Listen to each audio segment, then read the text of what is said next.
Good evening, traders. Today is Tuesday, November 29th, 4:30 p.m. Central Time. Markets are closed.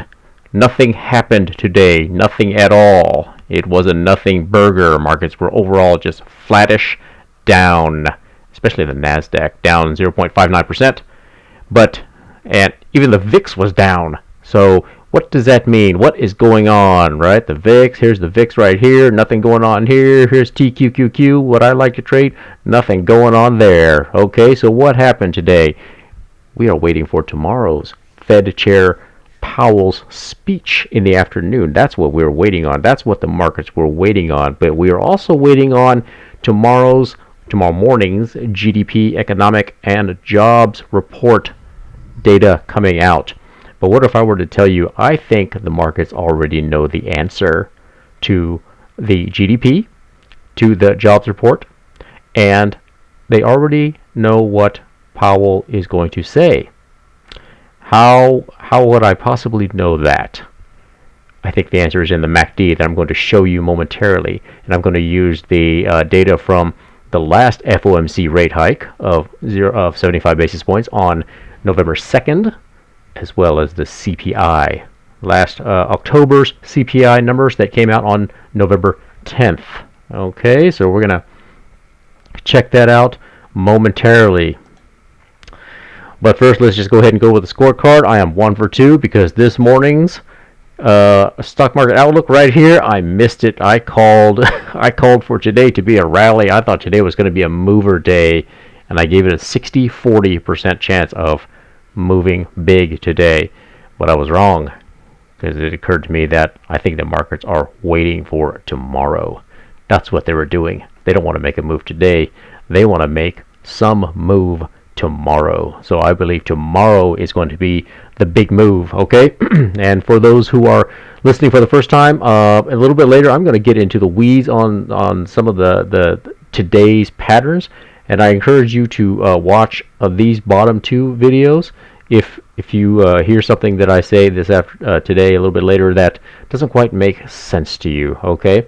And I also encourage you to look at the top three videos up here, as they are more macro level, okay? They don't get into the weeds like these bottom two videos do, okay? Basically, this says forest back here, and this says trees. Don't lose sight of the forest from the trees, okay? There's the metaphor. All right, so let's get into it. Okay, what you see on your screen here, let's look to the left-hand side right there. 11.2, FOMC rate. And remember, okay, so the FOMC rate hike came out at 2 p.m. 2:30 p.m., Jay Powell takes the mic. Okay, remember that? So this candlestick right here is 2 p.m. exactly. This is the hourly chart. So I don't actually have a 2:30 p.m. But this is the 2 p.m. candle when the rate hike was announced. And if you guys remember, at exactly 2 p.m. when the rate hike was announced, actually the market surged up, right? That's what this big giant wick up is, right? The markets actually went up significantly. But what happened to the MACD? Look down here. Look real closely. I drew this blue line so you can just see it. This is the 2 p.m. mark. Why was the MACD already going down even before the noon hour, right? You guys see that? It's clear. It was going down for a good, well, let's see, probably 3 or 4 hours. 3 or 4 hours before the rate hike was even announced. Jay Powell didn't even take the mic until 2:30, right? It was already going down, guys. That tells me, I think the market, the big boys already knew what was about to happen. Okay? Already knew. That is highly suggestive of that. So this is the 1 hour MACD. Okay?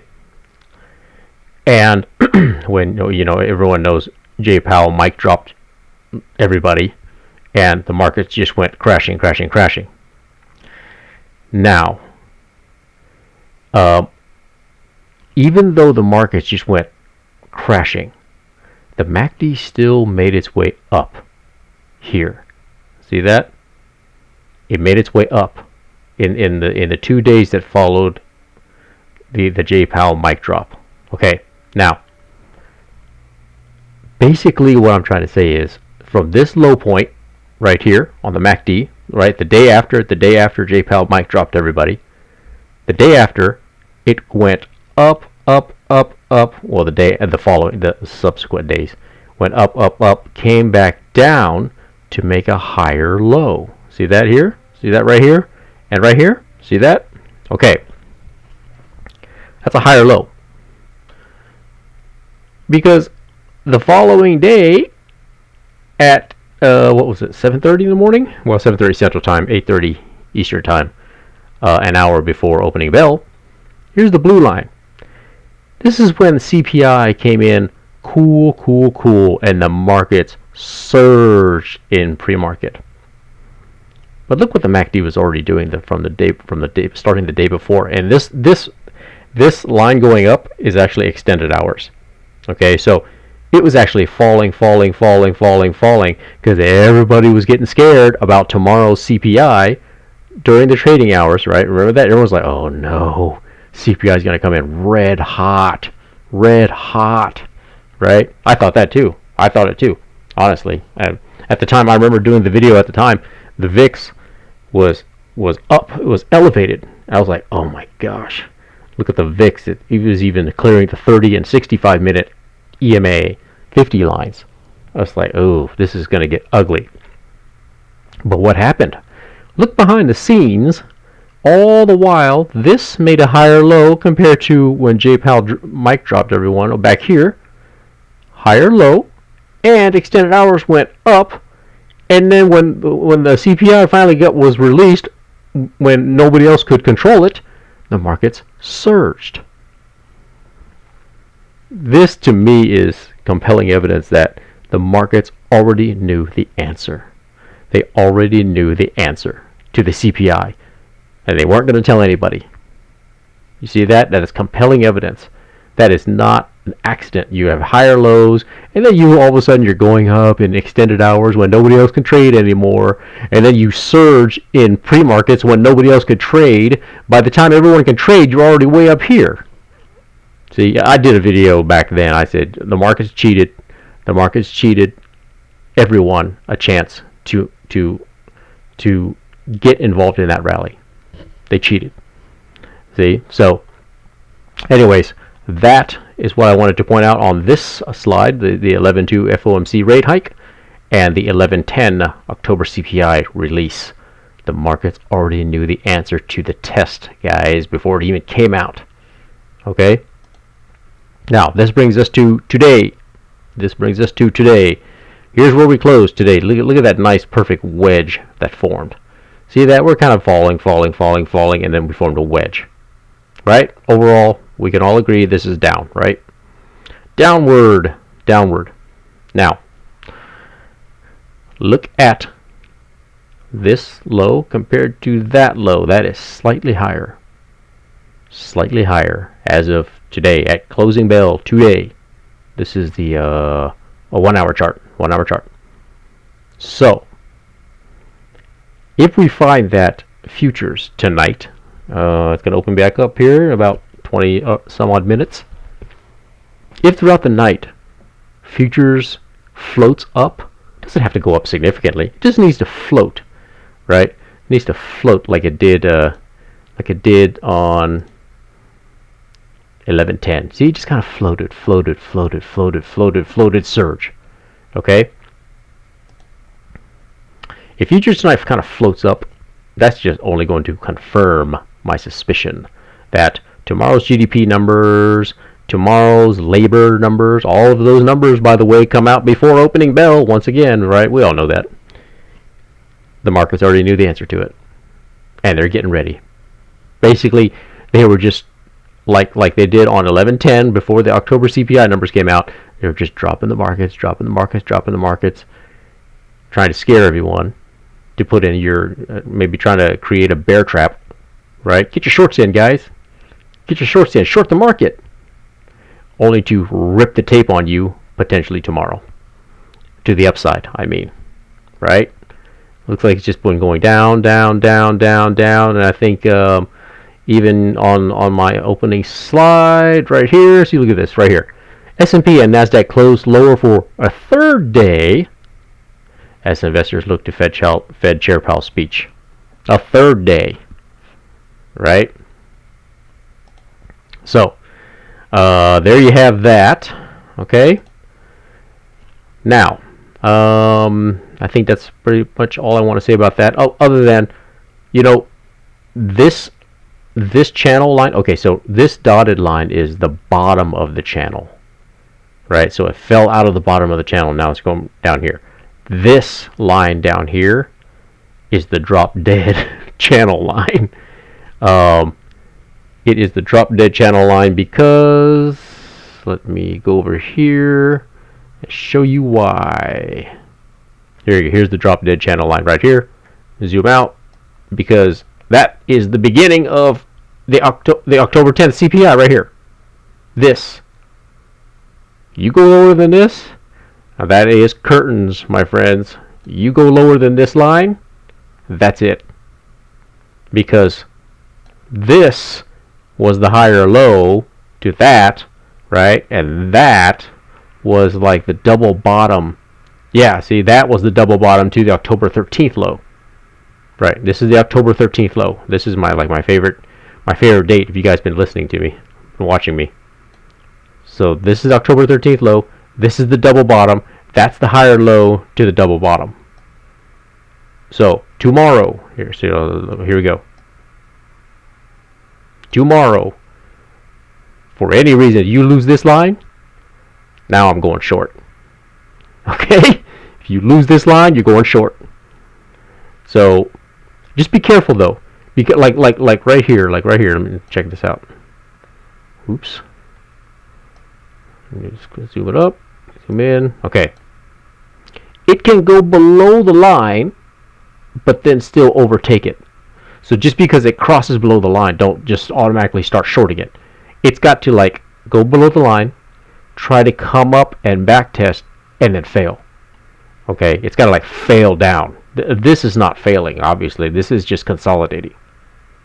Right? So, okay, so yeah, that's important. So earlier I showed you this was the bottom of the channel that I showed you on the slide. Here's the top of the channel, way up here. This is back on 11/15, 2 weeks ago. Here's the top of the channel. We are below the bottom of the channel now. We are below the bottom of the channel, but it's still technically bullish. It's still technically bullish, given the signals that we're looking at on the MACD. See the MACD, like I just showed you that back over here. Right there, yeah. See this red line right there? That's higher than that. That's still a higher low. The rally's not over. Okay, I just think the markets are positioning themselves for tomorrow. That's why we did not rally today. Okay. All right. So let's briefly get into. Oh, come on. Here we go. What is going on here? Yeah. Let's get into today's action briefly. Okay. So here's the 5 minute. Here's the 5 minute on the VIX. This is the VIX 5 minute. Look at that. Lost back test. Lost. Here's the EMA 50 line for the VIX on the 5 minutes chart. Failed back test. Failed back test. Failed back test. Failed back test all day. Okay, all day. So that at least tells you VIX doesn't have strength either. Okay, it's one thing to say the markets didn't have strength, but the VIX didn't either. Right? It just gapped up yesterday, and then it just kind of was just floating. It's just floating. Okay, but I'm going to show you something that's like, no, actually VIX is getting weak. Okay, and I said something in this morning's video. I'm going to show you that momentarily. That I was like, nah, VIX doesn't look strong to me. That's why I thought, nah, we're going to rally. Okay, all right. So here's the TQQQ 5 minutes. Right, it basically failed the EMA 50 once today. All the other times it's just kind of hanging out. But look at this blue arrow right here. That's a good sign. So is the MACD going up, trying to hit get back to the zero line. Okay, so what it's trying to do, like here's the 30 minutes chart right here. See that? It's trying to go up. This is trying to flatten out. So that you guys know, it starts at the lower time frames, like the 5-minute, and the longer it keeps going up and up and up and up and up, well, that's going to cause the 30-minute to start going up, right? And then that if that goes on for long enough, that's going to cause the 1 hour to go up and up and up, right? The lower time frames feed into the larger time frames. Okay, so I mean that's all I'm going to say about today. You know, the back tests and all that kind of, it just nothing. Neither side, VIX nor TQQQ or the markets, were going to commit today. They just weren't going to do it. Today would have been an ideal day because VIX just couldn't keep the EMA 50 line, but the markets were like, no, I'm not going to rally today. Even though the VIX is weak, I'm not going to rally today. Okay. So again, this is just the two videos I recommend you watch if you want to know more about. Okay, get into the back tests and all that kind of stuff. I get into a lot more details in those 2 videos. Okay. So in this morning's video, I turned on closed caption so you can see where I said right here in the 65-minute VIX crossing into the negative. I was referring to this right here. This is the 65-minute chart that I have on VIX right here. It's not that here. Let me see if I can zoom in. See if it's more clear. It's actually okay. Here it is. 0.24 on the red line is lower than 0.25 the green line. See what I mean? So I said that's me saying that right there in the 65-minute VIX crossing into the negative. That is generally bearish, right? Because the 65-minute chart does not. The 65-minute chart doesn't fluctuate. Doesn't have those huge gyrations like you know, like this, up and down, up and down, up and down. It's just a smooth line. So it's very difficult to change the trajectory. But so that it does turn out that for the rest of the day, that 65, this separated even further. It actually did. You can go check it out yourself if you want to. But yeah, it actually got more separation. Okay? So that's all I wanted to show you about that. So this is the VIX. On the left-hand side is 30 minutes. On the right-hand side is 65 minutes. On the day, look. This is very quite notable. Look at the 30-minute on the day. Down, down, down, down, down, down, down, down, down, down, down, down, and it's pretty much close to the 0 line at close. So that tells me that VIX is losing strength. It's not gaining strength on the 30-minute. So you keep this up on the 30-minute, eventually you're gonna make the 65-minute. Okay, here we go. Here's that separation I was referring to right here. See that? Pretty self-evident. The red line separating even more from the green line ever since I made that statement at opening bell. So we can expect actually more of this tomorrow. I rarely see it unless there's just something happens. Something's got to happen, like on the 5-minute and on the 30-minute, to make this suddenly the 1 hour start to curl back up. Ooh, something major's got to happen. And so I don't think anything's going to happen tonight. You know, knock on wood. I think by tomorrow it's just going to keep on going down, down, down, down, down, down, down. Okay? So, that is all that I have for you guys today. If you'd like, you follow me on Twitter. I tend to post more real-time tweets as to the things that I'm doing or sometimes the things that I'm thinking about at the time. Okay? And if you like today's video, please give it a like, share it with fellow traders, subscribe, or click to be notified. And with that, that is all I have for you guys today.